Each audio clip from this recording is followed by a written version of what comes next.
Hey, Tourpreneurs, it's Mitch Bach, and just a quick note before we begin today's episode.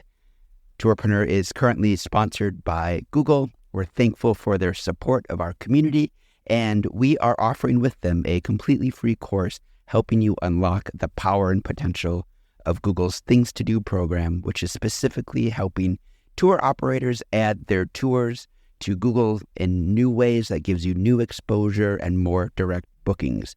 To learn more, go to tourpreneur.com/Google. And as always, show notes, more resources, links to our newsletter, our business coaching community, and so much more are available on tourpreneur.com. Now to the episode.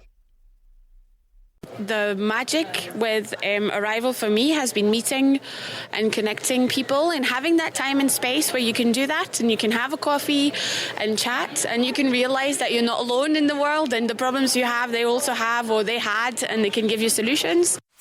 Today's episode is brought to you by Checkfront, the booking platform trusted by over 5,000 tour and activity operators around the world. You can start your own free 21-day trial over at checkfront.com. Bring in show music, please.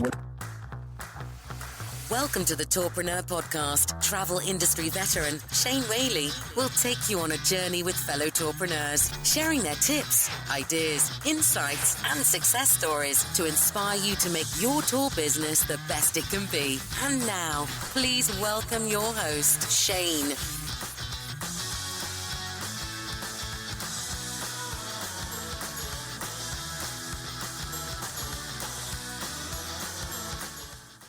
Hello, Tourpreneurs, and welcome to episode 33 of the Tourpreneur podcast. This week, I was at Arival Orlando, and what a phenomenal event. Bruce Rassard, Douglas Quinby, Alex Kramer, and your talented team, please take a bow. It was inspiring, it was engaging, it was educational, it was informative, and it was fun. And I can tell you now that my batteries are energized and fully charged for 2020. Because when I set up Tourpreneur, I figured I would go at it for 12 months because I didn't know if anyone else was going to enjoy listening to tour operators. As silly as it sounds now that we're 30-odd episodes in. And I know this is the same for tour operators who, when you launch your tours, you kind of think, well, are people going to show up? Do people want this particular tour? And then you get 9-10 months in and think, wow, I was crazy. People are loving it. People are coming. But that's only because of the energy of all of you that stopped by the booth that I had, the specialty space, which was sponsored by our friends at Checkfront. And, you know, that's given me the energy to say, you know what, I'm going to do this for another year. And that's your feedback. All of you who came up to me, that's your energy here. Now, what I decided to do today was I wanted to bring you a quick episode where I went out with my microphone at the end of the show and I interviewed various people from Arival veterans such as Rod Cuthbert, who's been to every single Arival event, Ken Froling at Eat With, another travel veteran, right through to first timers. Then it was their first Arival. And I really wanted to, kind of capture the moment from the attendees so that, those of you who were there can relive it. And those of you who weren't able to make it this year will listen to what your fellow tourpreneurs had to say about the event, and hopefully you will come along next year. Just one little bit of housekeeping. There's no brief for the next week because I'm taking a week off. As you can tell by my voice, a wee bit fatigued, and I have a trip planned to Germany, lots of tours and experiences. The brief will return next week, depending on when you're listening to this. We will have an episode out next week. It might come a day later just because of my travel plans, etc. And I want to say a huge thank you to Checkfront. You are going to hear Checkfront on Tourpreneur over the next month. You're going to hear their sponsor placement. And here's the thing. This isn't Casper mattresses, right, or something totally irrelevant. Checkfront have a great booking reservation system and platform for tour operators, and they very, very kindly sponsored Tourpreneur at Arival. So I'm going to bring you, I think from November 18th, the Espresso Shot interviews, which is a 10-minute interview with tour operators around the world. And I'm going to bring you that daily. And that's all sponsored by our friends at Checkfront. So please do go check them out if you are looking for a new booking platform or if you're just curious about what they're going to do. So anyway, let me take you to the lobby and the networking lounge of Arival Orlando 2019. Rod Cuthbert, founder of Viator here at Arival. How's this one been for you? Shane, it's been terrific. There's a really great vibe at Arival that I don't see at other conferences, and it's around the desire of delegates to learn. Everybody comes here, they're saying, I want to do better with distribution, I want to do better with technology, I want to get more sales, and Arival's going to help me. And it's just like kids in a candy store, really. It's just a really enthusiastic vibe. What was one of your favorite theatre sessions this week? I thought the session with the Res guys, where Max dug a bit of hole for himself, but sort of managed to get out of it a little bit at the end. I think that's sort of interesting commentary where the customers can, or the operators in this case, can have their say directly without a filter in between. I think that's really valuable. People enjoy that. You and I shouldn't be salespeople for Arival, I guess, but you can't help but comment that it's not a lot of money to come to a show like this, and I think it'll repay you, in weeks in terms of the additional money you make by having the right technology, having the right partnerships, making the right decisions, just asking your peers about decisions you're about to make that they've already made and finding out where they went right and where they went wrong. I mean, there's 1,000 other operators here. Why wouldn't you come? So you're a veteran of these. You've been to quite a few. This is your fourth Arival, I think, now? I think, I missed the first one in Las Vegas. But I saw you on the TV screen. You did. But I've been to all the rest, and I'll continue to come. What do you think is different about this one as opposed to the others you've been to? The big networking space that we're standing in now has worked really well. I think the organisers are smart enough to know that the networking and educational aspects are really important, so they give people enough time to get around and see everybody. They're not constantly saying, hey, you've got to come back into the main theatre to listen to a session. And frankly, not every session is interesting to everybody, so this gives you plenty of time to do something else. Thank you, Rod. No worries. And next up, we spoke to Ken Froling of eatwith.com. Ken, so how many Arivals have you been to? This is my fourth Arival. Three of the three major events, and I went to Bangkok as well. How does this one stack up compared to the others? This one has been absolutely amazing. I'm really impressed with what Douglas and the whole team has done here. I think the best part is the networking that gets done and the ability in the networking lounge to really connect with old friends and new friends. What's been one of the highlights for you? I was fortunate enough to moderate a panel on OTA distribution. It was really interesting discussion and really fun to hear the take from different suppliers and different operators on how they look at OTAs. And got good feedback. I was really happy to be part of it. Sarah, so I just heard you've been to all of them? All of the Arivals? Yes, that's correct. So how does this one stack up for you? I think so far the networking environment has been the best out of all of them.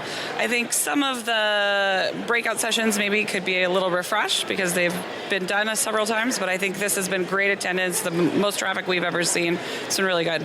So we're sat here in the specialty space. You represent Magpie. Well, how has the interest been in Magpie? Oh, it's been overly successful, I would say. We had a great representation during Christian Watts on the main stage, and now filtering over to the specialty station or area and having the networking right here. It's been really great. Traffic's been awesome. So for you at Magpie, this was a good investment? Oh, yeah, for sure. We would definitely do it again and actually keep the space that we had. The traffic's been amazing. I could see us doing this in the future for sure. I have to tell you, I love the doormat. Oh, yes. Welcome to our nest. I love the doormat. Welcome to our nest. Anytime. Yeah, I took a picture of that, so I'll be putting it on social media. Very cute. Good. We'll keep it for the next Arival then. Thank you. You're welcome.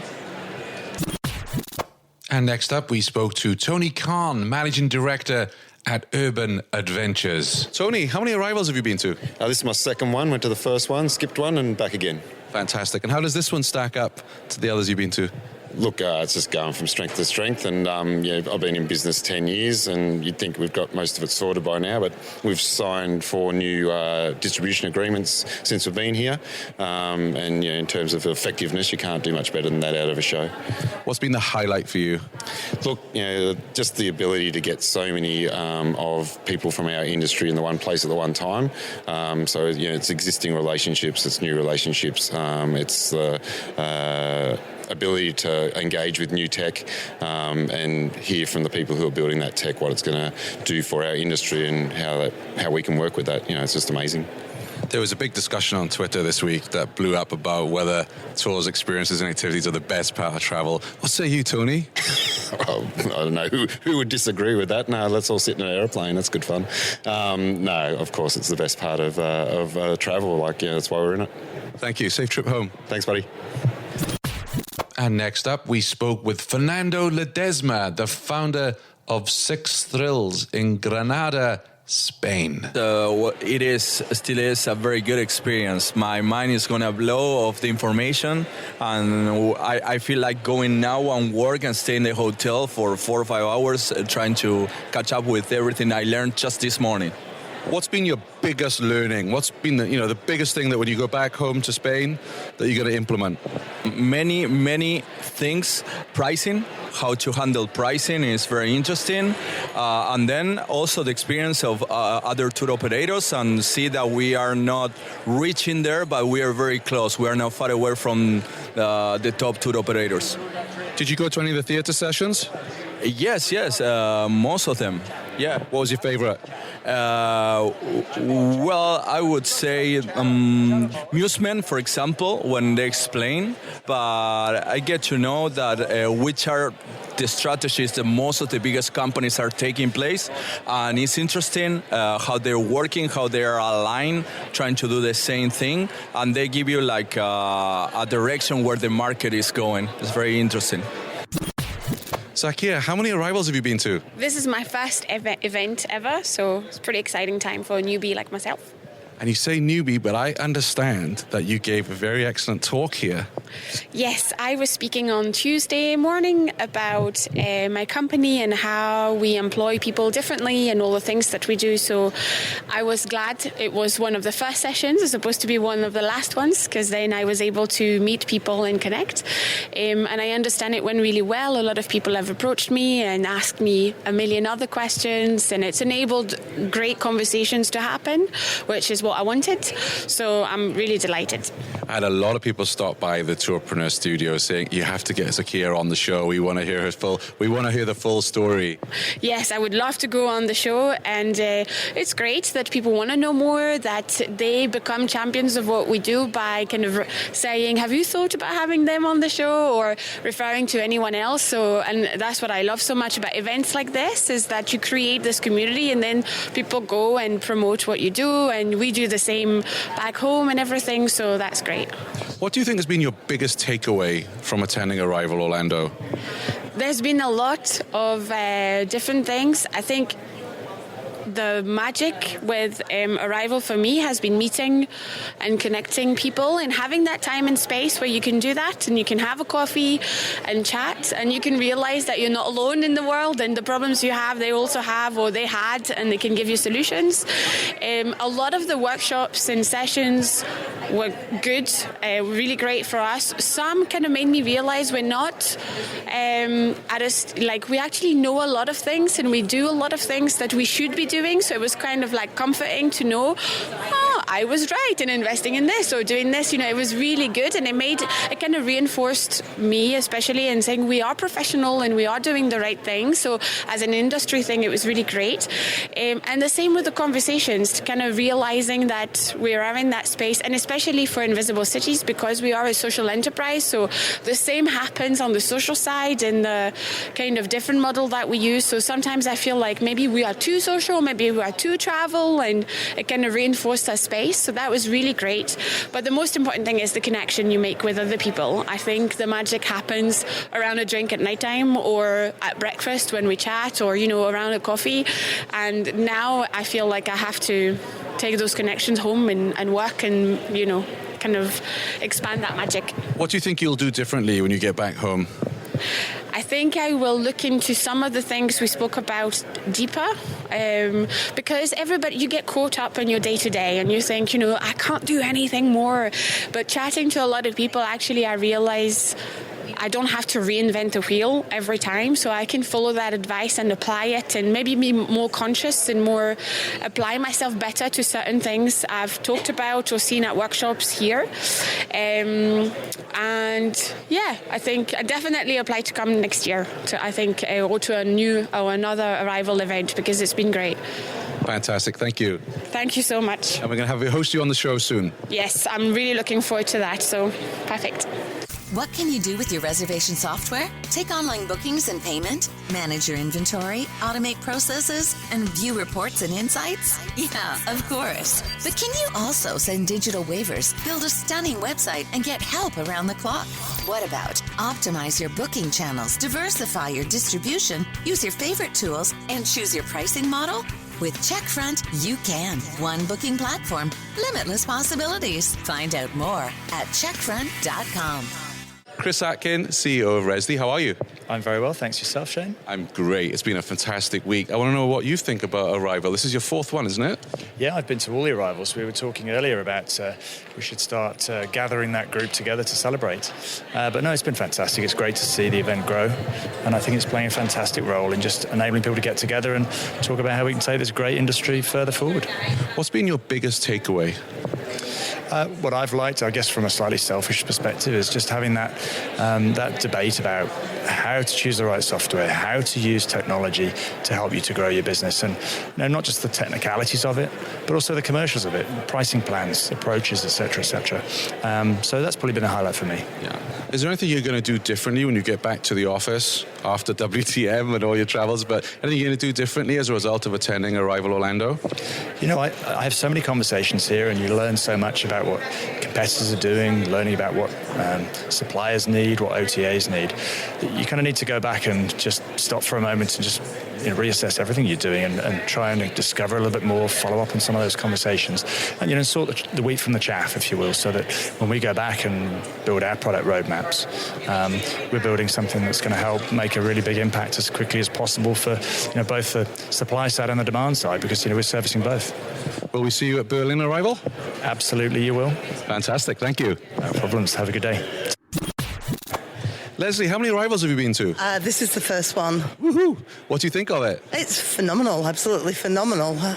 And you've travelled a long way to come here, haven't you? Sydney, Australia, I have, yeah. So what was it about Arival that made you want to fly all that way? That it was really specifically for experiences and tours, so it felt like it would be a great learning experience. I'm also part of the Culinary Tourism Network, and they were bringing their stuff to the Arival this year too. And in terms of your business, anything you picked up that you're going to do a little bit differently when you get home? I've got a list of hints and tips to take home. So even though I've not managed to be at it all, I've got a fairly long list to take home. Yeah. Was there anything about, because obviously with you being in Australia, the Arival in Bangkok is much closer to you. Also, what was it about coming to the US? We're working hard to try and... American tourists really like culinary tourism. They like food tours, and so they're an obvious audience for us. So the insights that we're able to gain from being in this Arival rather than the Asian one is probably more valuable. I plan to come to the Arival in Bangkok, I have to say. Next year? Yeah. Hopefully I'll see you there. Closer to home one, that's nice and easy. Closer to home. How many hours is it to Bangkok from Sydney? 8 hours, that's all. That's all.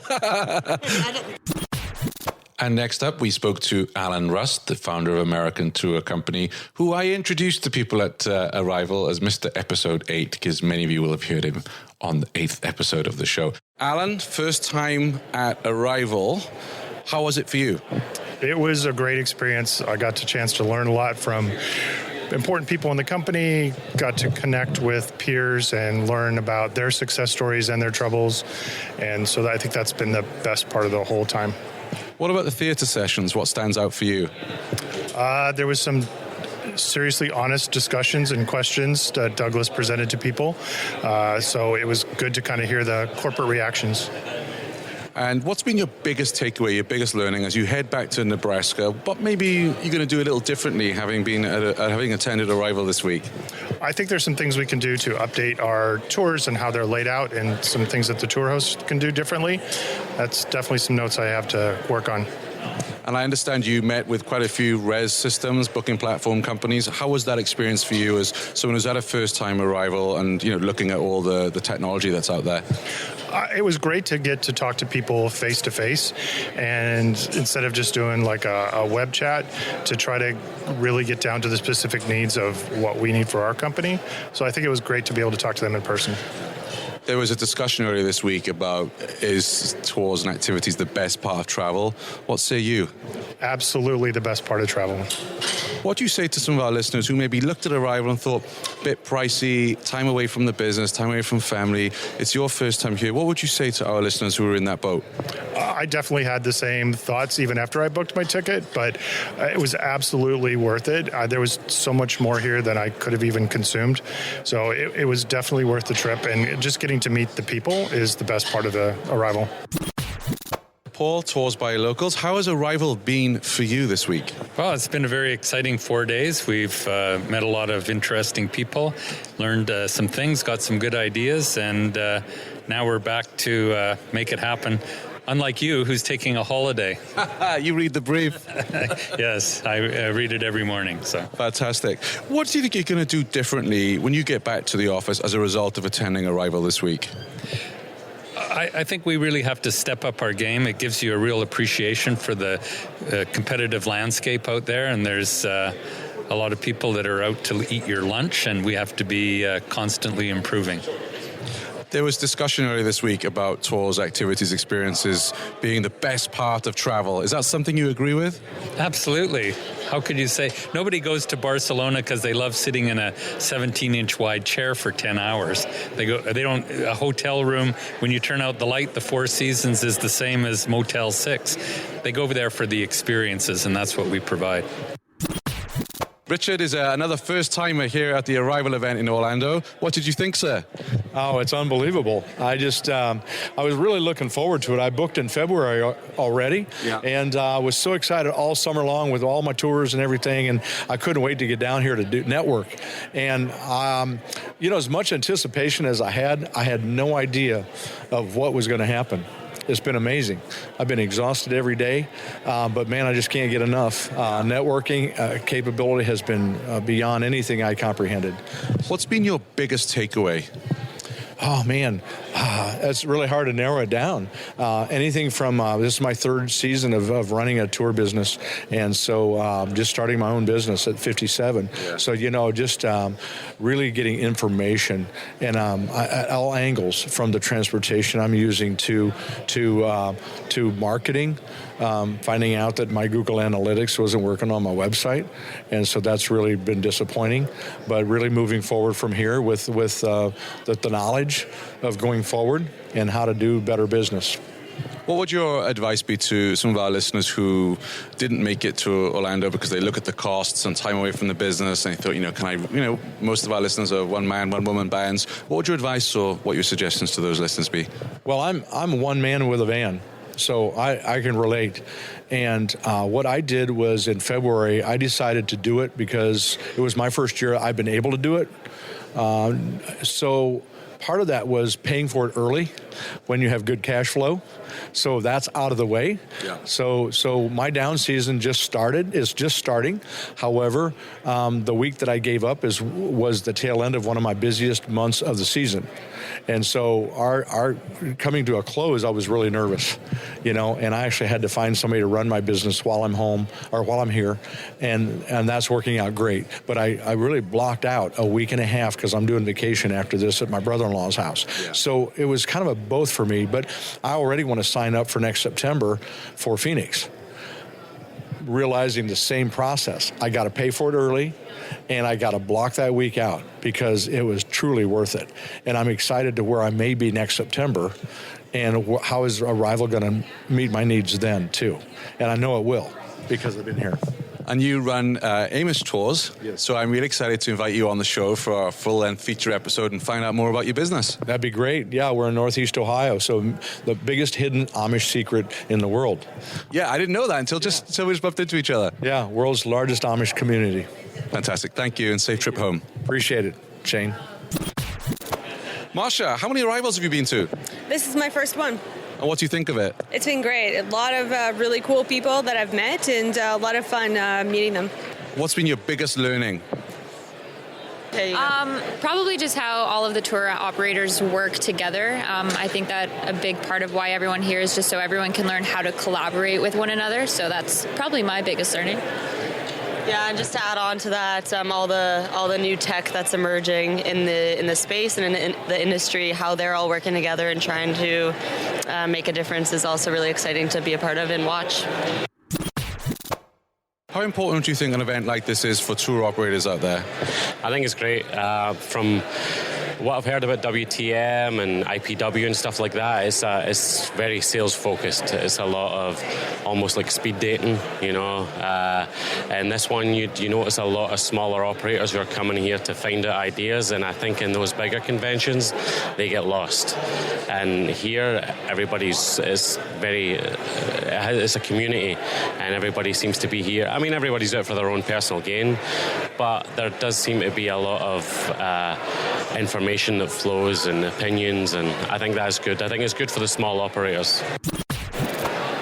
John Vosey, Fat Tire Tours, just dropped in to say hello here at the Tourpreneur studio. How are you, John? It's a pleasure to be here. Great to meet you, Shane. Excellent. So we were just chatting. I'm curious to know, what do you think about Arrival? This is your second one? It is. It's my second Arrival. I've really enjoyed both of the events that I've been to. It's a fantastic time for, suppliers, especially tours and activity suppliers.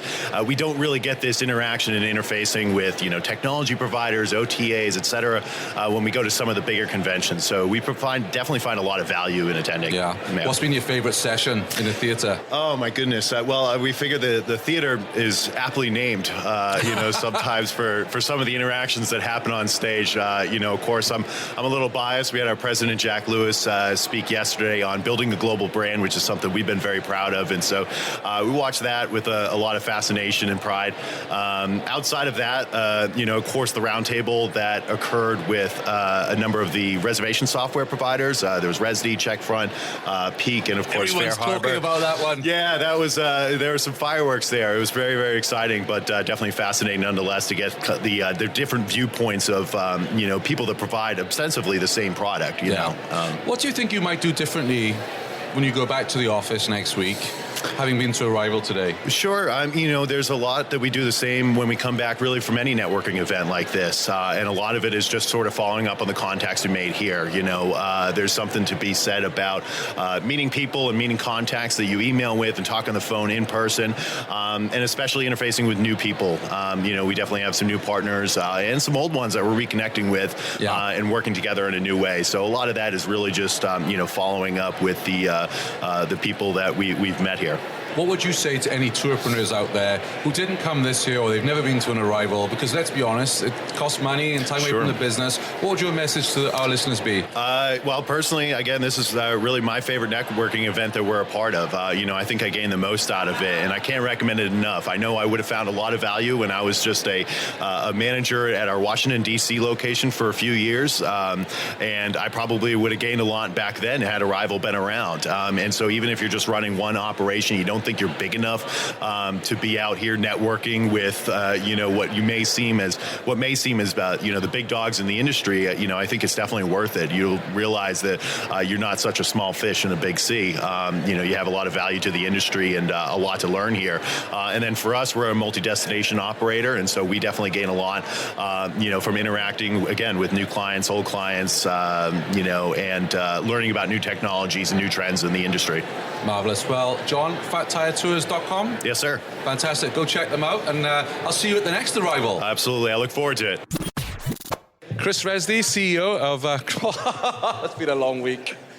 Thanks for listening to the Tourpreneur podcast. Be sure to visit tourpreneur.com to join the conversation and access the show notes, including links to the resources mentioned on today's episode.